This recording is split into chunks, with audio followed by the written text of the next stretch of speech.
Terima kasih atas kesempatannya. Assalamualaikum warahmatullahi wabarakatuh. Yang terhormat Bapak dan Ibu selaku penguji dan Ibu Yulia Trisamiha selaku pembimbing saya sekaligus sekretaris pada sidang kali ini.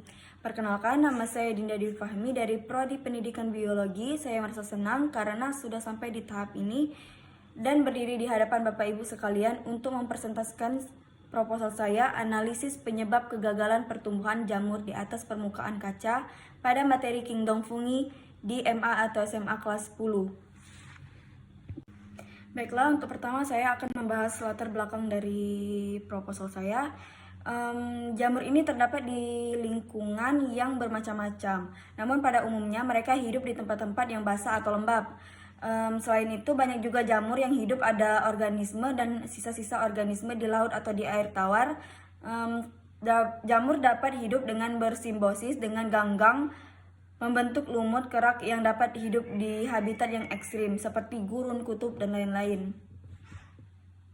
Selanjutnya itu, secara alami jamur ini memperoleh nutrisi untuk pertumbuhan berupa zat organik secara heterotrof dan cara menyerap sisa-sisa organisme. Nah, pada jamur yang bersifat sporofit dan organisme lain. Pada jamur yang bersifat parasit dan mutual, dengan demikian pada umumnya jamur hidup di organisme yang memiliki zat organik. Sementara kemungkinan jamur dapat tumbuh pada organik akan sulit dibuktikan. Selanjutnya saya akan membahas rumus masalah. Di sini terdapat berdasarkan latar belakang masalah yang diuraikan di atas, maka rumusan masalah dalam penelitian ini ialah sebagai mengapa permukaan kaca tidak akan ditumbuhi jamur pada materi Kingdom Fungi kelas MA atau SMA kelas 10. Selanjutnya itu tujuan penelitian dari proposal ini. Yang pertama itu untuk mengetahui pertumbuhan jamur, yang kedua untuk mengetahui habitat hidup jamur, yang ketiga itu untuk memenuhi tugas mata pelajaran biologi.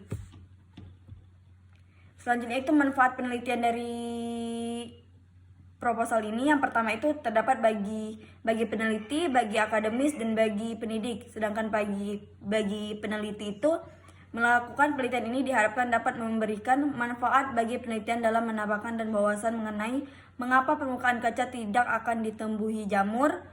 Sedangkan yang bagi akademis itu mengapa permukaan kaca tidak akan ditumbuhi jamur, sedangkan bagi pendidik melalui pendidikan ini diharapkan dapat memberikan manfaat bagi pendidik tentang adanya pengetahuan baru kepada peserta didik tentang mengapa permukaan kaca tidak akan ditumbuhi jamur.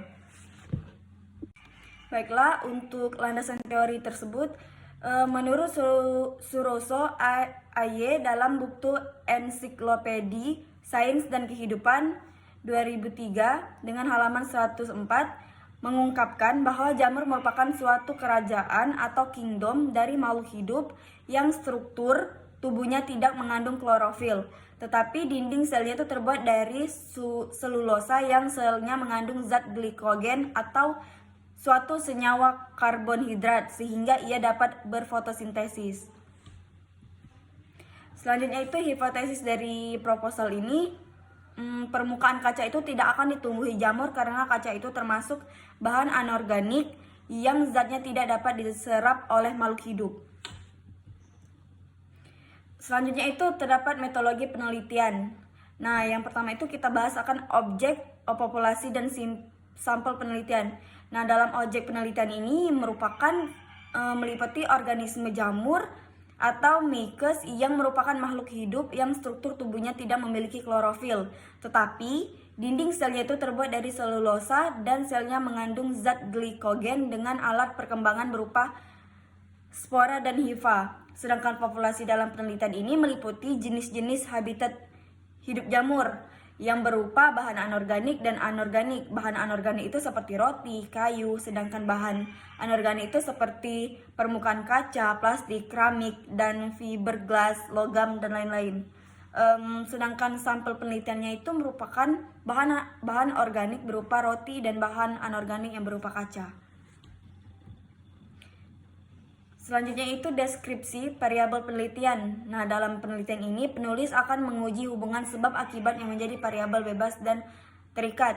Adapun hubungan sebab akibatnya adalah jamur tidak akan tumbuh di permukaan kaca. Sedangkan variabel dari bebasnya itu merupakan kaca adalah bahan anorganik yang tidak memiliki zat yang dapat diserap oleh jamur. Sedangkan variabel terikatnya itu merupakan jamur tidak akan tumbuh di permukaan kaca. Di sini terdapat kesimpulan dalam proposal ini yaitu jamur tidak akan tumbuh selain di bahan organik seperti halnya kaca. Kaca tidak dapat tumbuh jamur meskipun di tempat lembab yang biasanya ditumbuhi jamur karena kaca adalah bahan anorganik. Baiklah, itulah presentasi dari saya. Apabila ada kurangnya saya mohon maaf, pada Allah saya mohon ampun. Saya akhiri, wassalamualaikum warahmatullahi wabarakatuh.